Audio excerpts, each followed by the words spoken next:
Halo, Assalamualaikum warahmatullahi wabarakatuh. Berjumpa lagi di channel YouTube Guru Online.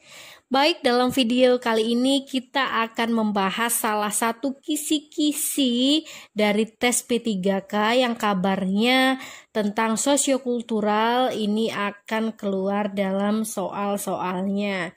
Jadi sosiokultural, sosio itu yang berhubungan dengan masyarakat, sedangkan kultural itu berhubungan dengan budaya ya atau kebudayaan.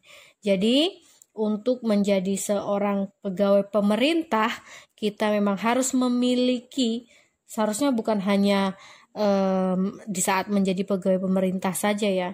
Sebagai warga negara Indonesia yang baik, kita perlu memiliki kompetensi sosiokultural yang baik.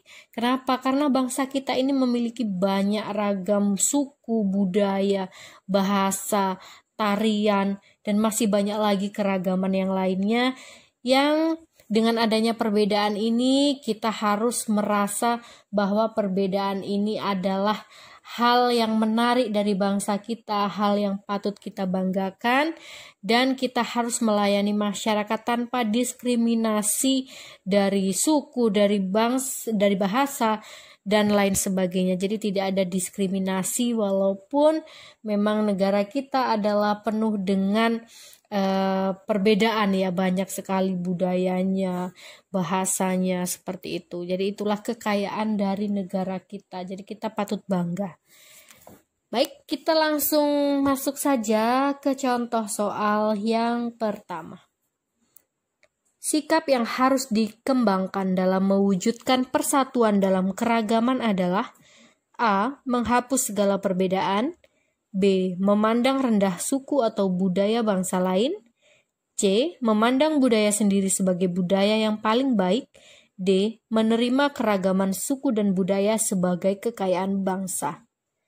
Kalau secara sekilas B dan C sudah pasti tidak dipilih ya, karena sikap yang harus dikembangkan dalam mewujudkan persatuan dalam keragaman. Kalau kita menjadi yang egois, kita menganggap yang lainnya itu rendah, menganggap segala sesuatu yang berasal dari diri kita itu yang paling baik, maka itu tidak mewujudkan persatuan dalam keragaman, yaitu udah pasti tidak B dan C. Lalu A. Menghapus segala perbedaan.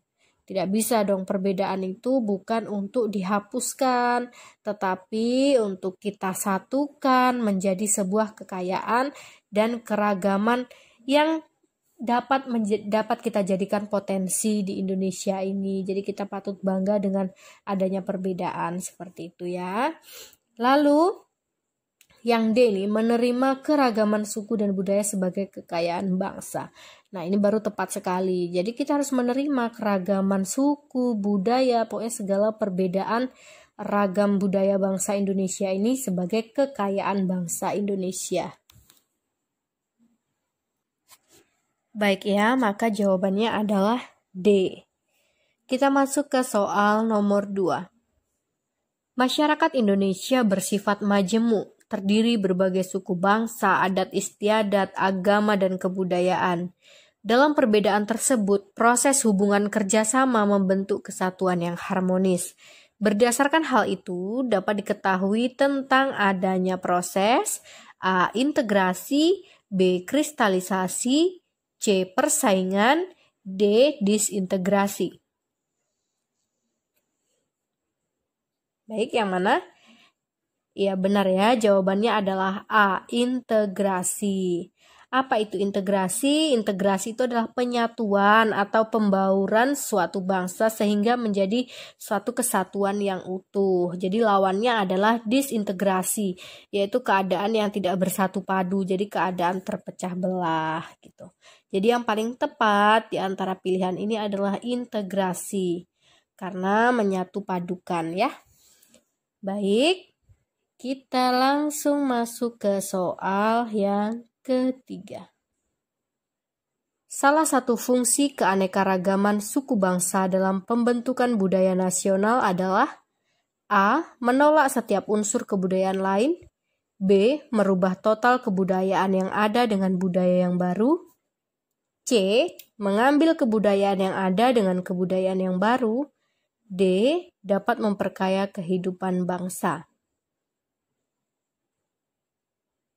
Baik, sudah ya, mudah ya kalau ini. Jadi memang langsung nampak kontrasnya di antara pilihannya ini A, B, C, dan D-nya. Jadi yang A menolak setiap unsur kebudayaan yang lain jelas tidak ya. Merubah total kebudayaan yang ada dengan budaya yang baru. Tidak bagus. Mengambil kebudayaan yang ada dengan kebudayaan yang baru. Tidak pas juga. Jadi yang paling tepat adalah dapat memperkaya kehidupan bangsa.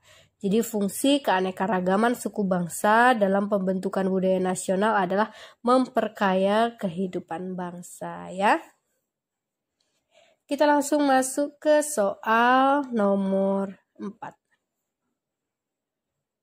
Tanggung jawab individu dalam kehidupan beragama pada masyarakat multikultural adalah A. Saling menghormati sesama umat beragama.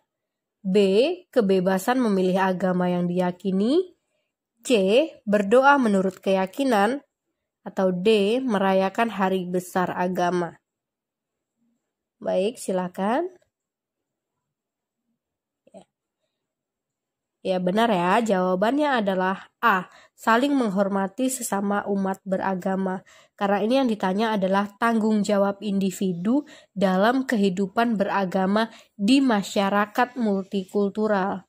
Jadi bagaimana tanggung jawab kita? Jadi tanggung jawab diri kita ketika kita berada di masyarakat yang agamanya bertempat di masyarakat multikultural. Jadi banyak di situ, misalkan ada semuanya. Jadi ada agama, misalkan ada agama Islam di situ, ada agama Kristen di wilayah tersebut, ada agama Hindu, seperti itu. Jadi dengan contoh seperti itu, sikap kita apa? Tanggung jawab kita apa? Jadi kalau yang B ini, kebebasan memilih agama yang diyakini, ya itu kan tanggung jawab pada diri sendiri ya, bukan ke masyarakat.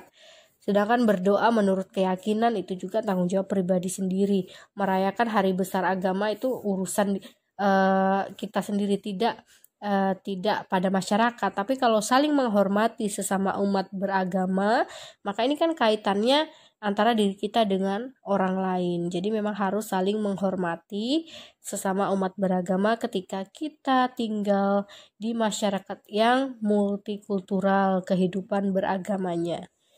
Baik ya, kita masuk ke soal selanjutnya. Manfaat gotong royong adalah A. Mempererat rasa persaudaraan pada satu lingkungan masyarakat. B. Memperkuat silaturahim, persamaan dan kesamaan. C. Fokus mewujudkan kesejahteraan di bidang ekonomi dalam masyarakat. D. Memperingan, mempermudah, mempercepat suatu pekerjaan. Baik ya, ini kecuali ya. Jadi saya tadi tidak terbaca sepertinya kecualinya.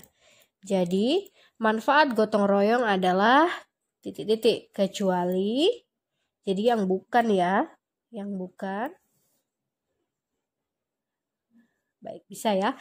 Benar, jawabannya adalah C. Fokus mewujudkan kesejahteraan di bidang ekonomi dalam masyarakat. Karena adapun fungsi gotong royong atau manfaat gotong royong itu ada memperingan, mempermudah, mempercepat suatu pekerjaan, mempererat rasa persaudaraan, persatuan dan kesatuan, memperkuat silaturahim, persamaan dan kesamaan, mewujudkan kesejahteraan masyarakat. Jadi kalau mewujudkan kesejahteraan masyarakat iya, tetapi bukan untuk fokus mewujudkan kesejahteraan di bidang ekonomi dalam masyarakat. Jadi ini lebih khusus sepertinya. Tapi kalau misalkan untuk mewujudkan kesejahteraan bersama, misalkan seperti itu bisa ya dijadikan sebagai manfaat gotong royong. Karena ini kecuali, maka jawabannya adalah C ya. Baik. Kita masuk ke soal selanjutnya. Di bawah ini bukan merupakan gejala yang menunjukkan adanya konflik sosial, yaitu A. Adanya persamaan pandangan antar kelompok seperti persamaan tujuan, cara melakukan sesuatu. B. Norma-norma sosial tidak berfungsi dengan baik sebagai alat mencapai tujuan. C. Adanya pertentangan norma-norma dalam masyarakat sehingga menimbulkan kebingungan bagi masyarakat. D. Sanksi terhadap pelanggar atas norma tidak tegas atau lemah ya. Baik, apa jawabannya? Silahkan dipilih. Yang bukan gejala menunjukkan konflik.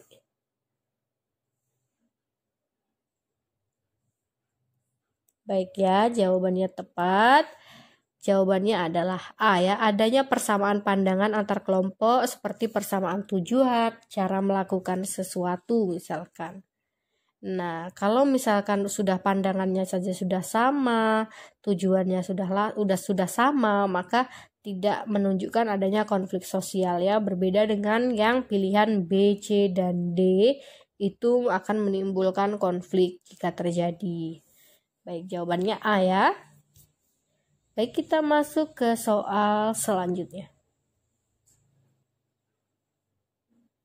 Salah satu gejala dalam masyarakat yang memiliki potensi menjadi penyebab konflik sosial dalam masyarakat yaitu menguatnya etnosentrisme kelompok. Artinya, A. Proses yang mengarah pada persaingan yang tidak sehat.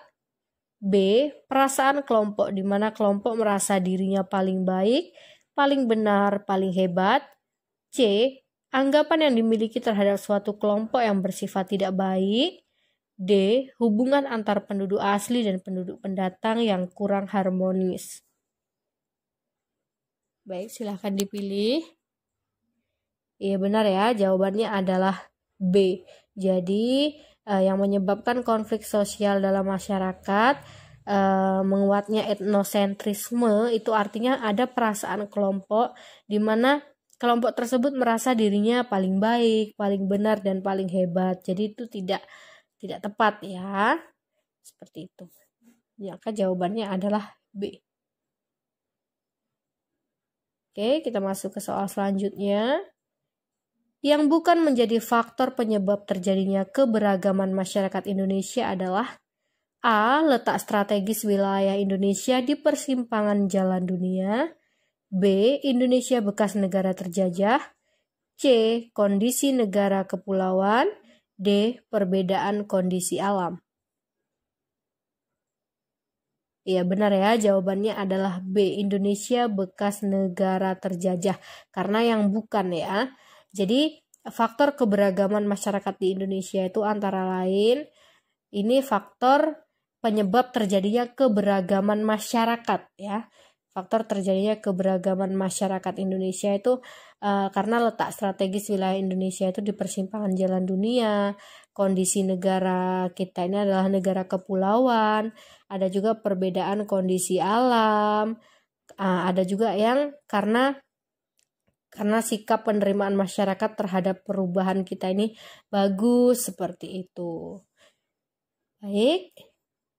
Jadi yang bukan itu adalah B ya, Indonesia bekas negara terjajah.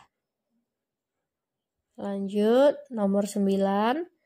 Mengembangkan potensi afektif peserta didik sebagai manusia dan warga negara yang memiliki nilai-nilai budaya dan karakter bangsa.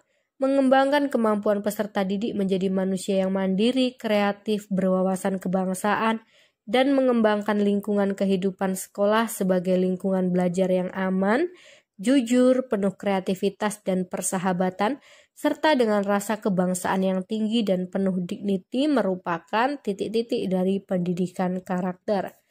A. Tujuan. B. Fungsi. C. Asas. D. Prinsip. Baik, silakan dipilih terlebih dahulu. Kira-kira karena soalnya panjang, silakan dibaca terlebih dahulu sebentar.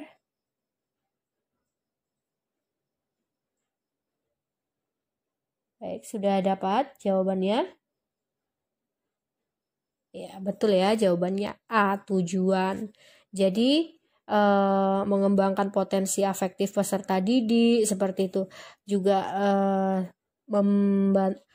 membantu memiliki nilai-nilai budaya dan karakter bangsa, mengembangkan menjadi manusia yang mandiri, kreatif, seperti itu, serta memiliki rasa kebangsaan yang tinggi dan penuh dignity atau penuh martabat, itu merupakan tujuan dari pendidikan karakter ya. Baik, kita masuk ke soal nomor 10. Nilai-nilai perilaku yang ditunjukkan oleh seseorang atau organisasi tertentu dalam interaksinya dengan lingkungan disebut A. Moral, B. Perilaku, C. Etika, D. Norma, atau E. Profesionalisme. Baik, ini ada sedikit kesalahan teknis ya. Tadi nomor 1 sampai 9 itu optionnya hanya A sampai D, dan nomor 10 E. Baik, di video selanjutnya insya Allah akan ditampilkan option sampai E ya semuanya. Baik, jawabannya ini apa? Nah, jadi ini mirip-mirip ya, moral, perilaku, etika, norma, profesionalisme. Iya benar ya, untuk soal yang ini jawabannya adalah etika ya. Jadi nilai-nilai perilaku yang ditunjukkan oleh seseorang atau organisasi tertentu dalam interaksinya dengan lingkungan itu disebut etika. Jadi ini sekedar menambah wawasan, etika itu berasal dari kata serapan bahasa Yunani ya, etikos, yang artinya timbul dari kebiasaan. Baik, hanya itu saja contoh-contoh soal dalam video ini tentang soal-soal yang masih berhubungan dengan sosiokultural ya. Semoga bermanfaat dan nantikan video selanjutnya. Jadi jangan lupa di-subscribe supaya notifikasi pemberitahuannya nanti muncul ketika tim guru online akan men-share video-video yang baru ya. Jangan lupa like, komen, dan subscribe. Terima kasih. Wassalamualaikum warahmatullahi wabarakatuh.